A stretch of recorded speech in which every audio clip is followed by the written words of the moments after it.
GHMC delimitation పై దాఖలైన petitions ను కొట్టివేసింది తెలంగాణ హైకోర్టు.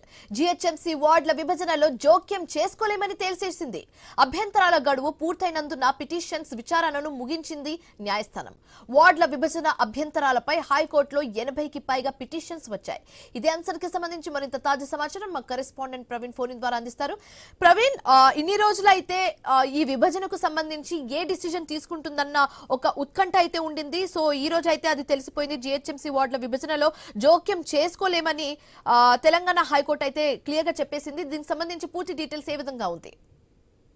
అదే మనం చూసుకునే కదా మొత్తం టోటల్ గా జీహెచ్ఎంసీ విస్తీర్ణలో భాగంగా అయితే ఏవైతే అభ్యంతరాలు ఉన్నాయో అభ్యంతరాలు ఇప్పటికే జీహెచ్ఎంసీగా 10,000కు పైగా అభ్యంతరాలు వచ్చిన నేపథ్యంలో ఇటు హైకోర్టులో కూడా 80కి పైగా అభ్యంతరాలు కూడా వచ్చిన నేపథ్యంలో డిలిమిటేషన్ ప్రక్రియలో మేము ఎలాంటి జోక్యం చేసుకోమంటూ కూడా హైకోర్టు చెప్పిన నేపథ్యంలో దీనికి సంబంధించినటువంటి మొత్తం తొలగా ఆ లీగల్ ఇష్యూలు అన్ని తొలగిపోయినట్టుగా కూడా చూస్తుంది. అదే విధంగా చూసుకుంటే కనుక ఆ బీజేపీ లీగల్ టీం కూడా ఈ రోజు ఆ జీహెచ్ఎంసీ డివిజన్ విభజన పైన తెలంగాణ హైకోర్టులో పిటిషన్ దాఖలు చేశారు.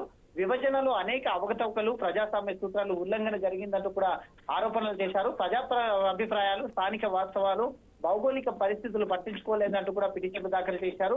జనాభా నిబంధనలకు విరుద్ధంగా విభజన చేశారంటూ కూడా వాదనలు వినిపించారు. అయితే పరిపాలన పరమైన ఇబ్బందులు, అభివృద్ధి సమతుల్యతకు దారితీసే ప్రమాదం ఉందంటూ కూడా పేర్కొన్నారు.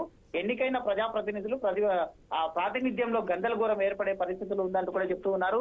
అదేవిధంగా కనుక మొత్తం పిల్లగా చూసుకుంటే కనుక ఒక వార్డులో ఉన్నటువంటి సభ్యులు ఇంకో వార్డులో ఉన్నటువంటి ఓటర్లు గందరగోళ పరిస్థితుల్లో ఉన్నారంటూ కూడా చెప్తూ ఉన్నారు. ఇటు కొన్ని పార్టీలకు సంబంధించినటువంటి ఆ వ్యక్తి కానీ ఇటు ఓటర్లు కానీ ఒక వార్డులో ఎక్కువ తక్కువ రావడం జరిగింది అంటూ కూడా చెప్పడం జరిగింది. దీనిపైన మొత్తం తొలగా కూడా అభ్యంతరాలు వెల్లువెత్తిన నేపథ్యంలో హైకోర్టు ఈ రోజు అయితే ఈ యొక్క అభ్యంతరాలను తోసిపుచ్చినట్టుగా చెప్తుంది. కాబట్టి అయితే ప్రభుత్వం తీసుకునే ఆ చర్యల ముందు ఎలా ఉంటుంది అనే ఆ కోణంలో అయితే ఇంకా సరిచూడాలి. ఇప్పటికే 150 నుంచి 300 వరకు పెరిగినటువంటి ఆ డివిజన్లలో వచ్చినటువంటి అభ్యంతరాలను మొత్తం తొలగా కూడా హైకోర్టు జోక్యం చేసుకోలేదంటూ చెప్పడం చేత దానికి మొత్తం తొలగా కూడా ఇప్పుడు క్లియరెన్స్ వచ్చినట్టుగా కూడా తెలుస్తుంది. కాబట్టి ఈ యొక్క డిలిమినేషన్ ప్రక్రియను ప్రారంభించేందుకు అన్ని విధాలుగా మొత్తం రూట్ క్లియర్ అయినట్టుగా తెలుస్తుంది.